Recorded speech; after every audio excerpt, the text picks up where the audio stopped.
कसे आहात मित्रांनो? जय जाऊ. मी संतोष शिंदे. आपल्यासोबत आहेत आपले मित्र अविनाश भाऊ मोहिते. जय जाऊ. सर्वांना जय जाऊ. आणि चर्चा अजिबात राजकीय नाही, राजकारणाच्या कमेंट सुद्धा करायच्या नाही, राजकारणाचा शब्द सुद्धा काढायचा नाही. मी आत्ता काढलाय, नंतर काढणार नाही. कारण काय? कारण याच्यासाठी की प्रचंड वैताग दिला. 4-5 दिवस झालं टीव्ही सुद्धा आम्ही पाहिलेला नाही, इतका वैताग आलाय.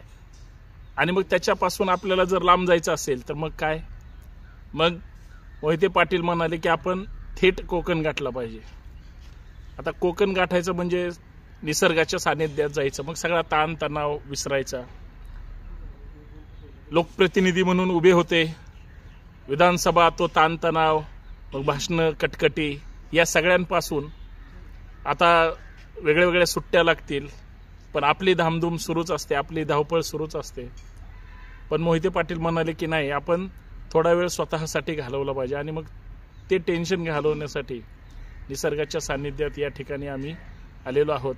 आणि सुंदर असं रिसॉर्ट आहे, पायगुड्यांचं आहे आणि सुंदर विकसित केलेलं आहे. आणि त्याचा आनंद आता मोहिते साहेब सुद्धा सांगतील की सगळा ताणतणाव जर घालवायचा असेल तर वेळ घालवला पाहिजे, आणि वेळ जर घालवायचा असेल तर सगळं विसरलं पाहिजे. सगळं विसरायचं असेल तर काहीतरी नवीन करण्याची उर्मी सुद्धा मनात असली पाहिजे. नवी उर्मी कधी जिवंत होईल? ज्यावेळेस तुमचं मन ते तुमच्या कंट्रोलमध्ये असेल आणि जगात तुम्ही कुणालाही त्या ठिकाणी फसवू शकता. आपल्या मनाला कधीच फसवू शकत नाही आणि आपल्या विचारांना आपण कधीच हरू द्यायचं नाही. म्हणून या ठिकाणी आलो. मी जास्त वेळ घेणार नाही. सुरुवात मोहिते पाटलांपासून करूयात. काय वाटतंय, कसं आहे इथं कोकणाचं आणि एकंदरीत वारं, हवा, मासे, आणि सगळ्यात महत्वाचं काय खावं? तर मासेच खायचे. तर ते सगळं त्यांच्या भाषेत सांगतील. कोकणात आलंय म्हणजे तर माशाशिवाय पर्यायच नाही. पुणेकर एकदम वैतागले चिकन आणि रोजचं मटण खाऊन. आता तुम्ही सांगितलं संतोष भाऊ तसं की जे धावपळीचं जीवन आपण जगतोय ना, कटकटीचं जीवन जे जगतोय ना, ते उठलं सुटलं की चूल आणि मूल, ह्याच्या व्यतिरिक्त बायकांना काही सुचत नाही. काय करायचं स्वयंपाक इथून सुरुवात होती आपल्याला. भाजी काय करू, भाजी काय करू, हा प्रश्नचिन्ह येतं. मग विचारात पडतो मला, अरे आता काय खाऊ आज? रोज तेच तेच तेच तेच. उठायचं, ऑफिस, उठायचं, राजकीय गप्पा, उठायचं, चहाची टपरी, आणि त्याच रोजचं वैतागावड. माणसाचं संतोष भाऊ खऱ्या अर्थानं आयुष्यमान ना, जो माणूस पहिला 100 वर्ष जगत होता, 110, आता 60च्या पलीकडे जाय ना हो, त्याला लगेच मिस कॉल येतो हृदयात. 30 आणि 40 वयात माणूस झालं की अटॅक, शटअप, सगळं आयुष्य जागेवर. स्वतःकडे लक्ष द्यायला वेळ नाही आपल्याकडे. आयुष्याचा काटा कधी थांबल आणि कधी बोलावा येईन हे सांगता येत नाही. म्हणजे माणसाचा गाडीचा भरोसा राहिलेला नाही. म्हणून स्वतःसाठी कधीतरी जगलं पाहिजे ना. स्वतःला जगण्याची वेळ कधी येणार? हे झालं की उद्या करू, पोरं मोठे झाले की नंतर करू, लग्न झाले की नंतर करू, त्यांना मुलं झाली की नंतर करू. अरे स्वतःसाठी कधी जगणार आहात की नाही हा प्रश्न घेऊन आपण भांबावून गेलोय. म्हणून मी ह्यांना विनंती केली की संतोष भाऊ आता रोज कटकट भात झाला, आता ते राजकीय गप्पा अजिबात करा. किमान 2-3 दिवस तरी अशा प्रवासात जाऊ, मोबाईल स्विच ऑफ करू, जिथं नेटवर्क असणार नाही, रेंज असणार नाही, अशा ठिकाणी जाऊन राहू. म्हणून रत्नागिरीची निवड केली. छानसा टुमदार बंगलो घेतलेला आहे. मासे आम्ही त्या हरणे बीचवर जाऊन एक ते वाटे घेऊन आलेलो आहे. भरपूर मासे खायचे म्हणजे भरपूर घेतलेत. कुठले कुठले? म्हणजे त्याच्यामध्ये चिलापी घेतली आहे, मुंबईचा रवा आणलाय, त्या पापलेट आणल्यात, परत ते कोळंबी आणलेली आहे. पापलेट तर लय चिकण्यात एकदम. आणि त्या पांढऱ्या शिपत पापलेट, म्हणजे ते नुसत्या वाट्यावर. आपल्याकडे तिकडे किलोवर, इकडे वाट्यावर. खा, रेटून खा, दाबून खा. आणि पद्धत सुद्धा वेगळी वेगळी हो. म्हणजे आपण जे तेलात बनवतो संतोष भाऊ, बरोबर, इकडे त्या नारळाच्या ह्याच्यामध्ये बनवतात. खूप सुंदर, नारळाच्या वाटणामध्ये. म्हणजे ती वेगळंच. त्या समुद्र किनाऱ्याची चव असते का हाताची चव असते काय माहिती नाही, पण ती खोबऱ्याचा खीस आणि ती वा वा अप्रतिम मासे. म्हणजे आपण बनवले तर वाशाळ झरवास त्या माशांचा येतो. आपले पुणेकर बहुतेक खात नाही, पण कोकणातली लोक, मुंबईकर माशाशिवाय जगू शकत नाही. मासे हे त्यांना पाहिजे, ते भात आणि मच्छी. म्हणून एक वेगळा आनंद म्हणून आम्ही आलेलो कोकणात. निसर्गरम्य वातावरण आहे, अतिशय सुंदर वातावरण आहे, स्वच्छ हवा आहे आणि एकदम शांतता आहे, भयान शांतता. आपल्याकडे ना त्या गाड्यांचा आवाज आणि तो कर्कश आवाज, हॉर्न, नुसती माणसांची वर्दळ, किट किट किट किट, डोकं आहे ना एकदम म्हणजे भांबावून जातं अशी परिस्थिती आहे. म्हणून मला संतोष भाऊ असं म्हणायचं की जर स्वतःसाठी सुद्धा माणसानं थोडा वेळ राखून ठेवला पाहिजे, फॅमिलीसोबत मित्रांसोबत फिरता आलं पाहिजे, निसर्गरम्य वातावरणात सहवास आपण घेतला पाहिजे.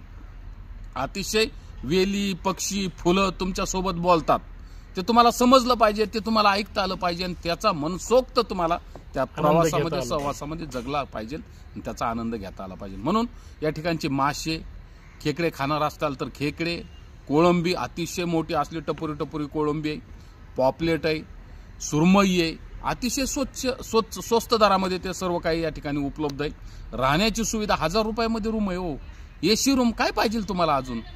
अशा पद्धतीचं या ठिकाणी जीवन आहे. इथली माणसं एवढी प्रेमळ आहेत तुम्हाला सांगतो, अतिशय ते कशाच्या फणसाच्या रव्यासारखी गऱ्यासारखी हे लोक प्रेमळ आहेत. बोलण्याची पद्धत, भाषा शैली आणि एकदम प्रचंड रिस्पेक्ट आहे पुणेकरांना आणि मुंबईकरांना. म्हणून विनंती आहे जे जे प्रेक्षक आपले हे व्हिडिओ पाहत असतील त्यांना सुद्धा की किमान 2-5 दिवस आपण दिले पाहिजे, स्वतःसाठी जगलं पाहिजे आणि त्याच्यासाठी काय करायला पाहिजे, निसर्गरम्य. आपण नेहमी वेगळ्या वेगळ्या विषयावर चर्चा करत असतो, बोलत असतो, दुसऱ्याचे ऐकत असतो. तुम्ही सुंदर उदाहरण दिलं की स्वतःच्या शरीराकडे लक्ष दिलं पाहिजे. स्वतःचं म्हणून आपण कधीच काही पाहत नाही आणि स्वतःकडे कधीच लक्ष देत नाही. आहार विहार आणि तुमचे विचार हे जर चांगले असतील तर आयुष्यात तुम्हाला कधीच कमी वयात तर मृत्यू येणार नाही. त्याच्यासाठी तुम्हाला तुमच्या शरीराकडे लक्ष द्यावं लागेल, तुमच्या स्वतःकडे लक्ष द्यावं लागेल. सगळ्यात तुमची जी सपोर्ट सिस्टीम आहे ते तुमच्या कुटुंबातली माणसं आणि तुमचं शरीर. जगामध्ये यांच्यापेक्षा संपत्ती दुसरी काहीच नाही. आणि मग ह्यांच्यासाठी नसेल, तुम्हीच जर निरोगी नसाल तर मग जगाचं काय घेऊन बसलाय. आता सकाळी मी 5:30 वाजता तुम्ही पाहतच असता, मी नेहमी लाईव्ह करतो. हिवाळ्यात सुद्धा प्रचंड घाम आला पाहिजे आणि घाम हे तुमच्या निरोगी राहण्याचं तसं म्हणजे एक फार मोठी तुम्हाला ती एनर्जी देऊन टॉक्झिन तुमच्या शरीरातून बाहेर पडतं.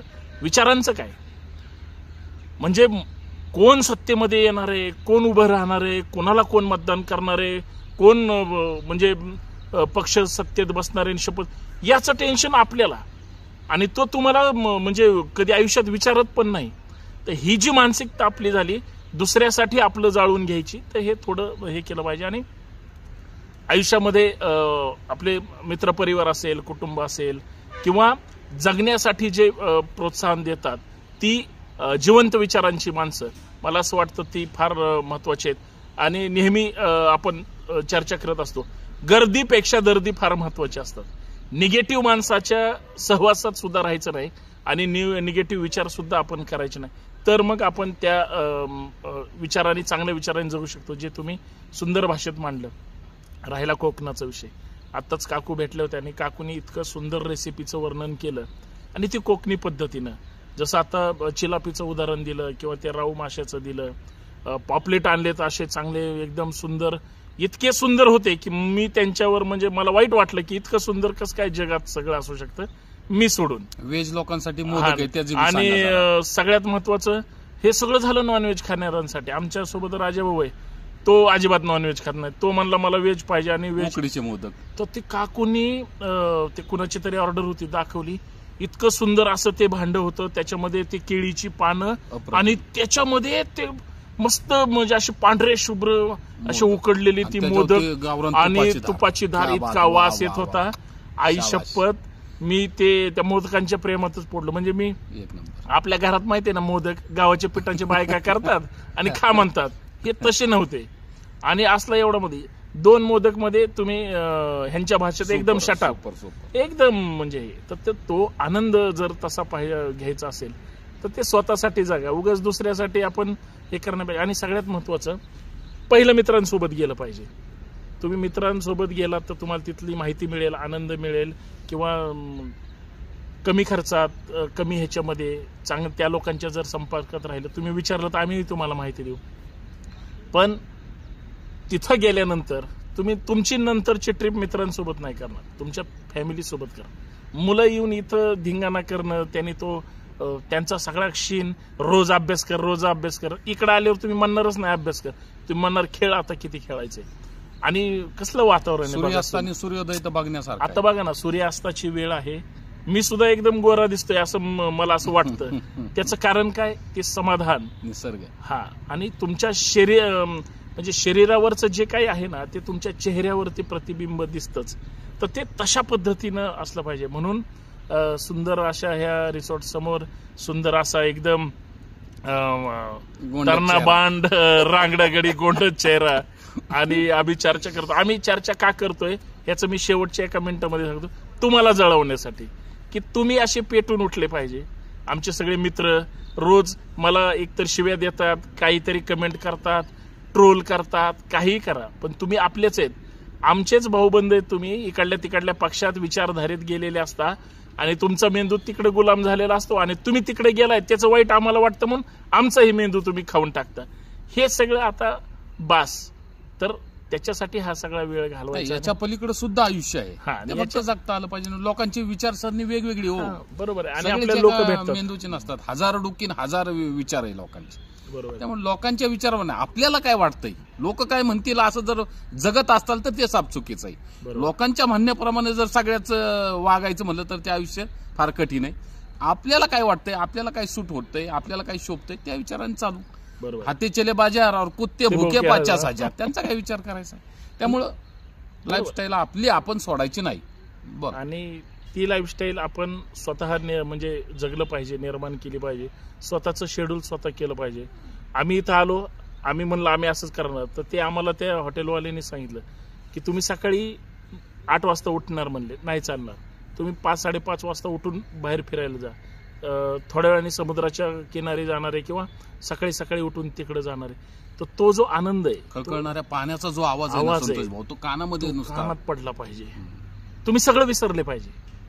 आणि काय नसतो, आपण कोविड काळात अविनाश भाऊ बघितलंय, हजारो कोटीचे मालक आहे. प्लास्टिक मध्ये पॅकिंग होती, घरी सुद्धा पाहायला मिळालं नाही. वाईट गोष्ट आहे.